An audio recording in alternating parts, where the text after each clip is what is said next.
Mai témáink: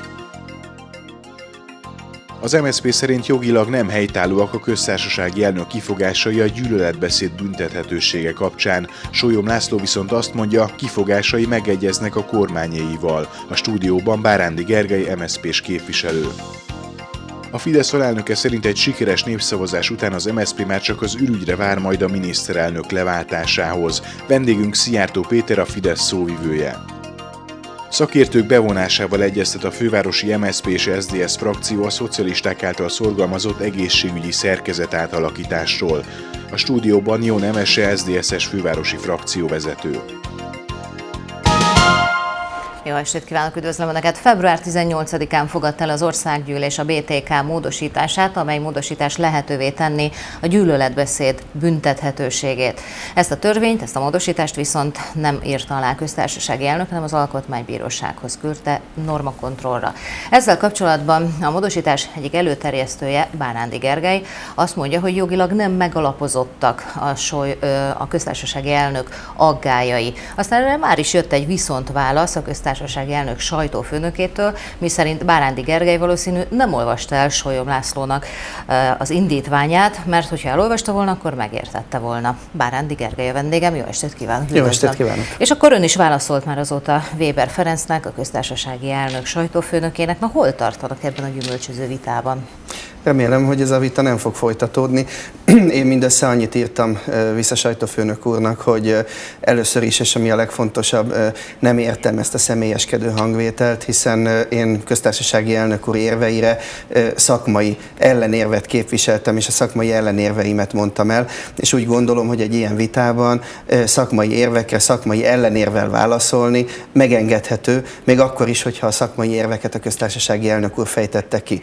Én megadtam a tiszteletet elnök úr számára, a kötelező tiszteletet, és azt gondolom, hogy még talán annál többet is, de nem hiszem, hogy egy szakmai vitában szabad tekintélyelvűnek lenni.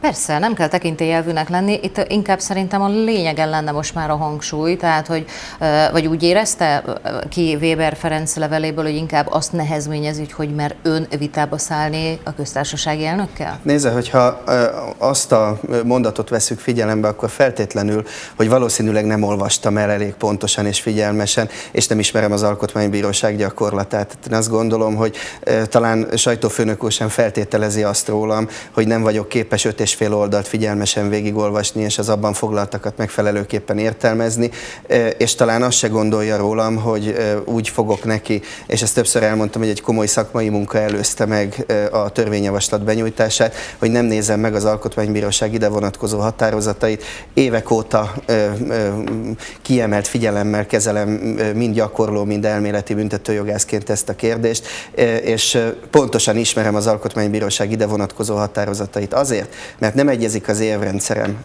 köztársasági elnök úréval, és egyébként még sok más emberével, attól még nem feltétlenül kell ilyen jellegű személyeskedő megjegyzéseket tenni. Én ebből valamiféle sértettséget érzek ki, remélem nincs igazam. De ön nem sértődött meg? Én nem sértődtem meg, egy közszereplőnek, egy politikusnak el kell viselnie a kritikát, és azt gondolom, hogy én ezt meg is teszem, attól függetlenül válaszoltam sajtófőnök úrnak, hogy ezt a stílust én nem érzem megfelelőnek ebben a vitában. Na hát akkor innen induljunk ki ebből a kijelentéséből, és menjünk egyből tovább is, tehát hogy többet kell, vagy el kell viselnie a kritikát. Na, meddig tart a kritika, meddig tart a szólás szabadsága, mi az, ami már gyűlöletnek számít, vagy uszításnak számít, gyűlöletbeszédnek számít, és kinek, csoportnak, egyénnek mit kell elviselnie. Ugye ezek a legfontosabb kérdések, amiben mondjuk nem egyezik az ön és a köztársasági elnök álláspontja, meg még sok más embernek sem. Világos, hogy sajnos arra az idő kevés, hogy az összes érvemet felsoroljam, amit a sajtótájékoztatón tettem. Én nagyjából 5 csoportra osztottam köztársasági elnök úrnak a kifogásait, és igyekeztem azt szakmailag megcáfolni, hogyha bármelyikre rákérdez, vagy bármelyik kiemelten esetleg önt érdekli, vagy úgy gondolja, hogy a tévénézőket kifejezetten az érdekli, akkor nagyon szívesen válaszolok rá. Mehetünk sorba. Tehát az egyik menjünk. kifogás ugye az volt, hogy a törvény gátolná az államfő, a kormány vagy az országgyűlés kritizálhatóságát a köztársasági elnök szerint. Jogos, valóban politikailag ez az egyik legérdekesebb kérdés. Én kifejtettem ott, hogy az én álláspontom szerint az országgyűlés és a kormány kritizálhatósága egyébként a továbbiakban is fönnállna, ugyanis nem tartozik az általunk beterjesztett és elfogadott törvény helynek a hatálya alá. Tehát ez nem a gyalázkodás kategóriája, ugyanis a gyalázkodás során olyan csoportokat ér sérelem, olyan csoportok tagjait sértik meg emberi méltóságukban és becsületükben, akiket nem lehet név szerint megnevezni. Pontosan az volt a probléma,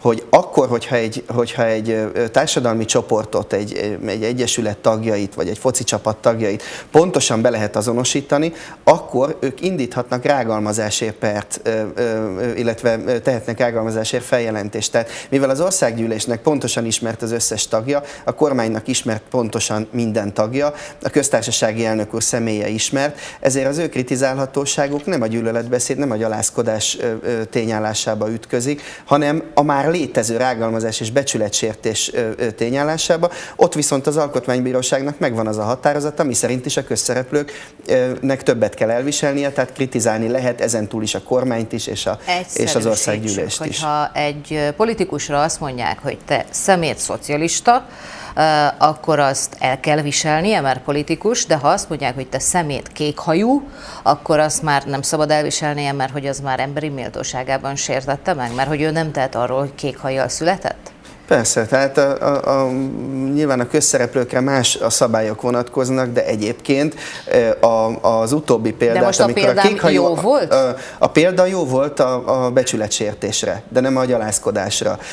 Ugyanis, hogyha valakit a kék haja miatt sértenek meg emberi méltóságukban vagy becsületükben, akkor ő a hatályos szabályok szerint becsületsértésért tehet feljelentést, hiszen őt egy személyben érte a sérelem. Itt akkor jön szóba, egyébként visszatérve a politikus esetében, meg természetesen az Alkotmánybíróság határozata alapján ez egyébként elfogadható magatartás, bár megjegyzem, hogy a legfelsőbb bíróság most már egy eseti döntésében szűkített ezen a körön, és azt mondja, hogy a politikus, a közszereplő sem köteles az emberi méltóságot durván sértő szitokszavakat elviselni.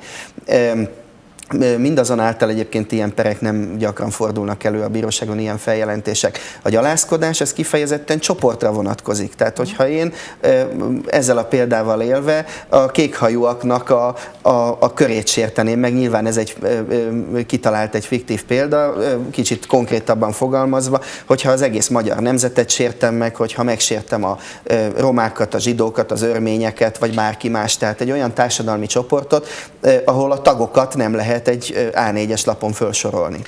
Még egy fontos aggályról beszéljünk, ami benne volt a köztársasági elnök felsorolt aggályai között.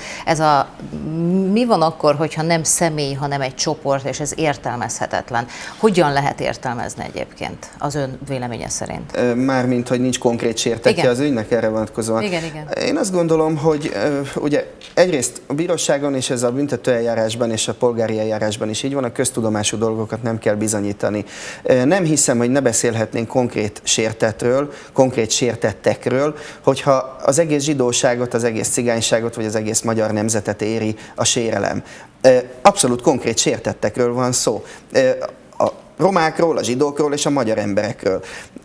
Az, hogy őket név szerint nem kell felsorolni, vagy nem lehet felsorolni, az nem jelenti azt, hogy egyébként ne lehetne felsorolni jó néhányat közülük, akiket konkrétan ért ez a sérelem. Tehát a konkrétsággal azt gondolom, hogy itt probléma nincs. Ha a bíró úgy érzi, hogy ennek a csoportnak kérdéses, akit megsértettek, úgymond, hogy van egyetlen tagja is, nem hiszem, hogy ilyen eljárásra sor kerülni, de ha netán mégis, akkor, hogyha a bíró ezt nem látja megalapozottnak, akkor egyszerűen fölmenti a vádlottat a bűncselekmény elkövetésének a vágya alól. Átmegy az Alkotmánybíróságon ez a törvény? Őszintén remélem, hogy igen, mi igyekeztünk mindent megtenni azért, hogy megtörténjen, de azt hangsúlyozom, hogy ez valóban az alkotmányosság határmesdjén mozog, egy nagyon nehéz jogkérdés. Elképzelhető az is, hogy nem találja alkotmányosnak a testület.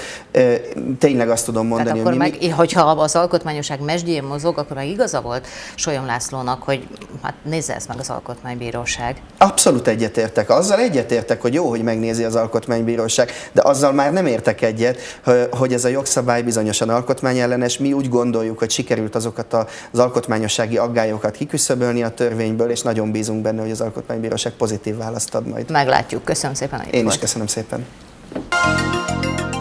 A Fidesz alelnöke